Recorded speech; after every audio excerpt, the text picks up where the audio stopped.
Ito naman, ibinahagi na Association of Boxing Alliances in the Philippines ang kanilang abalang schedule ngayong taon at roadmap para sa 2028 Los Angeles Olympics. Yan ang ulat ni Paulo Salamatin.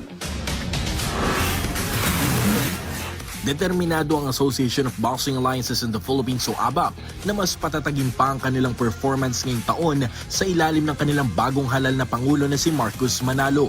Matapos ang mahabang kampanya noong taong 2025, isang ginto lamang ang naibulsa ng Philippine boxing team sa sinalihang Southeast Asian Games sa Thailand. Kaya naman todo ang paghahanda ng pambansang koponan ngayong taon sa kanilang punong schedule sa calendar of events na kinabibilangan ng Asian Games at mga ilang World Boxing Cups na makakatulong para sa mga boksingerong naghahangad na makakuha ng slot packet ng 2028 Los Angeles Olympics. Sa naganap na Philippine Sports Writers Association o PSA Awards Night kamakailan, ibinahagi ni Manalo na target ng grupo na basagin ang kanilang 16-year gold medal drought sa Asian Games kung saan huli pang nakuha ng bansa ang ginto sa men's flyweight division noong 2010 Guangzhou Asian Games sa pangunguna ni Ray Saludar. Parte ng kanilang maagang paghahanda, nakatakdang sumailalim ang mga elite boxers ng bansa sa isang box-offs upang ma-evaluate ng mga coaches kung sino-sino mga boksingero ang isasabak sa mga international competitions na nakahanda nilang salihan ngayong taon.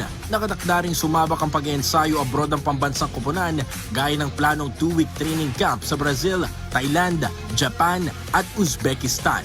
Paulo Salamatin para sa Atletang Pilipino para sa Bagong Pilipinas.